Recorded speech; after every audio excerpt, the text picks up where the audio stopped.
So, guys, this will be a short 30-minute webinar. We are trying to share our best practices on how chatbots are changing the attendee experience, in the event world.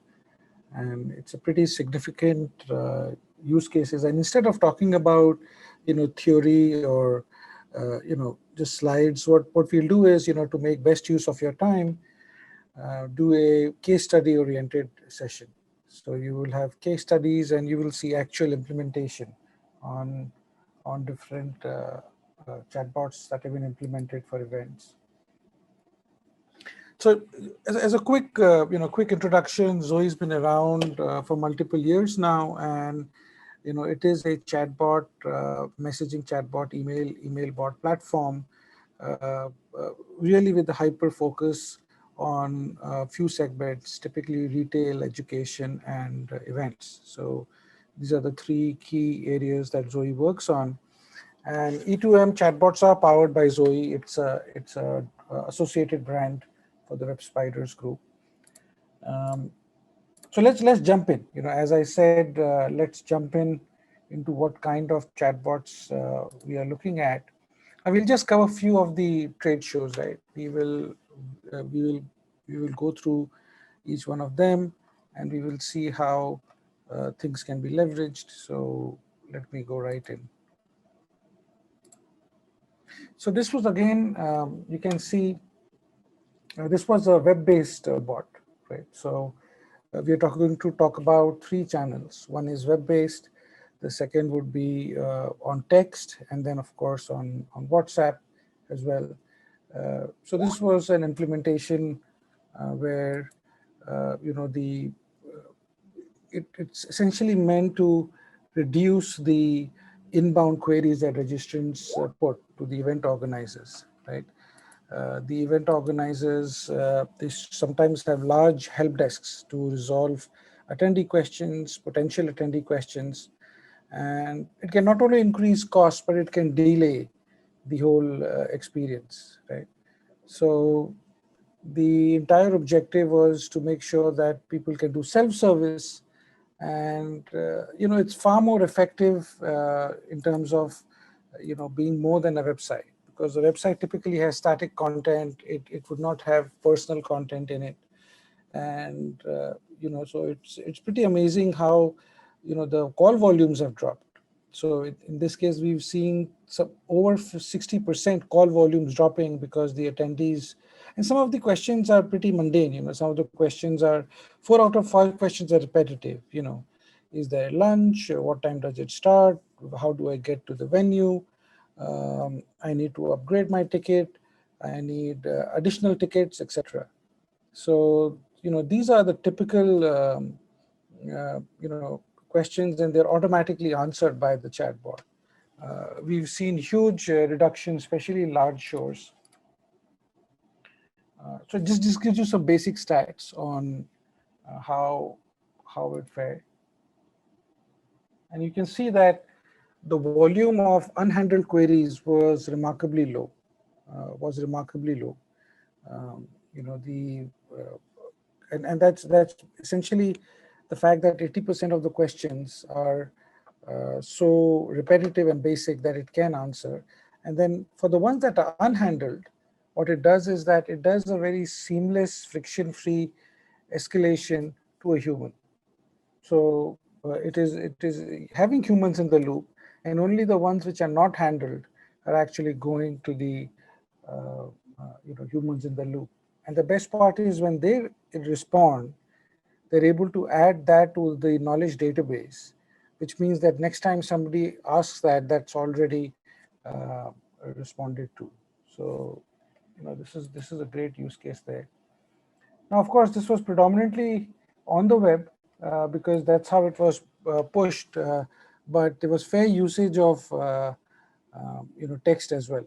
So using SMS or text, as we call it, and then it depends how you're positioning the platform. Sometimes it's only text-based, sometimes it's web. This was focused on the web. Now, this just gives you a sense of popular questions, right? This is this is self-explanatory. This is why you can understand that finding these questions on the website is often complicated. We find that during the events, people are much more prone to getting a quick answer using chat. And the fact that you have seamless human in the loop creates a very efficient situation here.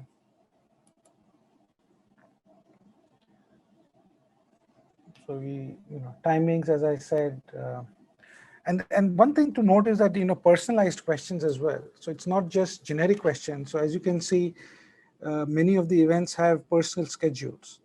They have their own schedules, and uh, it's able to understand the user credential, validate it, and then give them, for example, a class schedule, or it can give them things like how do I change my password, etc. So it's pretty efficient that way.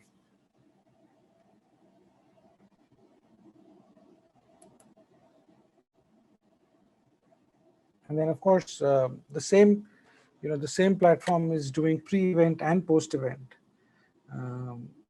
So it understands the fact that you need to the questions change post-event, because one of the most popular questions, say post-event, would be can I get a copy of the presentations, and how do I get them, as an example.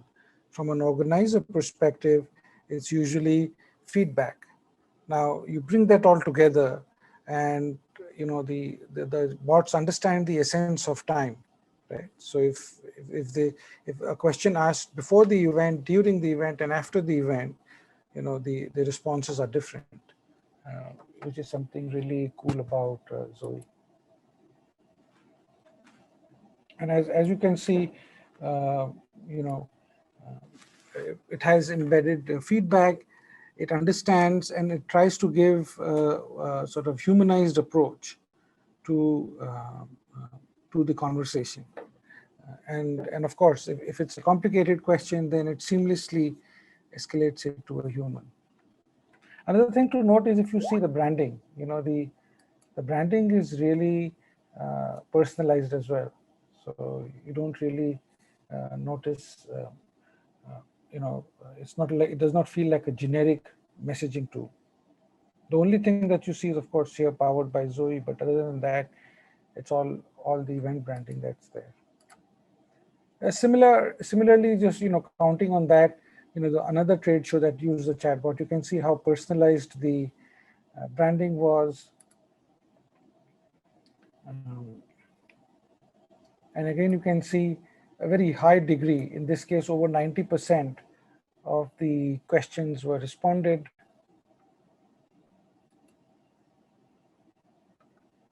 And then, the message flow. So of course, one thing in the chatbot is, which is sort of a ironical thing, that, you need to not make people chat. If they can click buttons, they can get serviced, it's great. So Zoe comes out of the box with pre-built responses. So you can set the pre-built responses so that they get quick answers, and it can be done by the event planner. So this is a great example of that. I'm moving really fast because I know a lot of the event planners that we have they know the subject. I want to be respectful of their time and just give them a quick access to what's possible.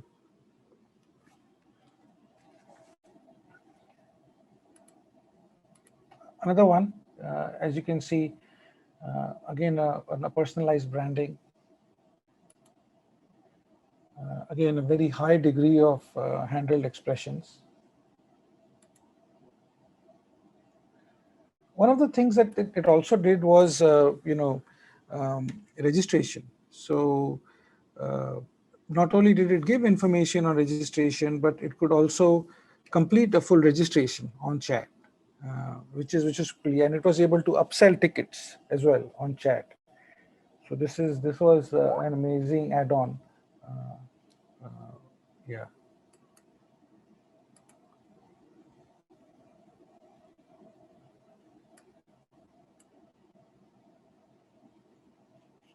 Now, in real time, having, the likes of Lime and the likes of Bird are really popular, and adding just-in-time information even during the event is really possible for the event planner here.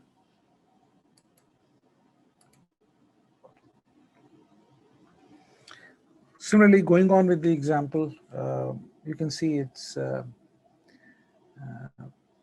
same concept where you have branding, you have a personalized welcome message, as well as having a personalized option there.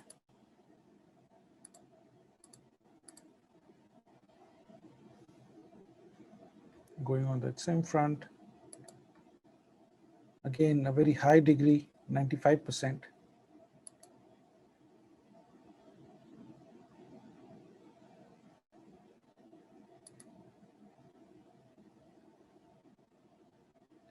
And adding flow plans, so interactive flow plans, adding references to flow plans, again, very, very much possible with the platform.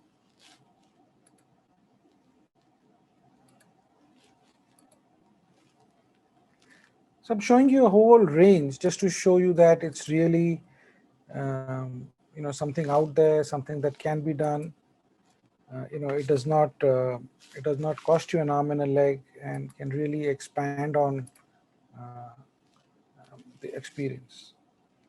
And now coming to an alternate channel, now this is actually an entirely text-based or SMS-based, as it's called in Europe and other parts of the world, is a text-based chatbot, right? So very useful, for example, say when you don't even have a good internet connection, right? If you're having a offsite where internet is patchy or not available, uh, you know, whether it's a beachside or whether you're camping, for example, texting is always available. So having the option to have a text chatbot really adds, at that moment you really have no access to any form of web. Say you're on a hiking trail or you are on a employee group, as COVID dies down, we are going to see all of these things coming back. So text remains a very important and with the almost universal coverage. Another very interesting use of text that we did was the use of text to raise funds during the event. Now, this is a very famous nonprofit charity with probably the number one in their sort of area of focus, the Breast Cancer Research Foundation, and they use us regularly, as do the other clients, across. And in this case, what they do is that they get pledge amounts and donations, right, to this number. And when they text the number, the bot actually interacts if the message is not right, if it's an incomplete message, and it allows people to donate, right? So once they donate, then the message goes in a queue for the event planner, and then they can select the messages and stream it live for others to see during the virtual event. So this was used a lot in virtual events, and it can, is also now, with in-person events as well, the same concept being there. One thing here was that they also used it to do the follow-up. So for example, once the pledging has been done, they get a online link to pay. Now, some of them may forget or may have scheduled to pay later, and as a soft nudge, respectfully the bot goes back and does a soft nudge. So this is really, really useful. This is an example, right, of this conversation happening. These are actual screenshots, so you can see how. And I love the fact that you have, the human element. So at the last, it says, anytime. So it understands uh, the whole concept. So this is the example when a celebrity is talking about the cause, motivating attendees and donors to donate, and as people donate, their messages are streamed live on the site. So it's really, really useful.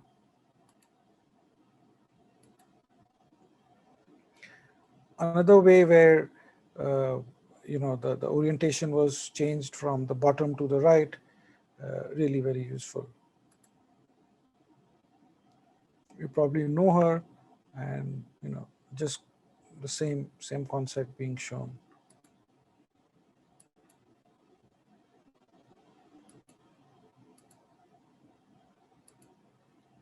Now, we're going to keep it short, and we are coming to a quick close. But there's uh, one thing that's really useful is also in case of sales lead. So whether you're trying to get new registrations, or for example, you are trying to sell to say exhibitors, for a lead scanner.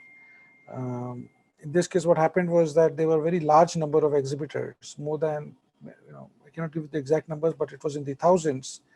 And what happens here is that Zoe would actually reach out and put a cadence on telling them, okay, you have a booth, why don't you get the scanner, or why don't you get this rental, and it would pursue. And a lot of the exhibitors actually realize these things when they actually show up, and they may not even know the different options.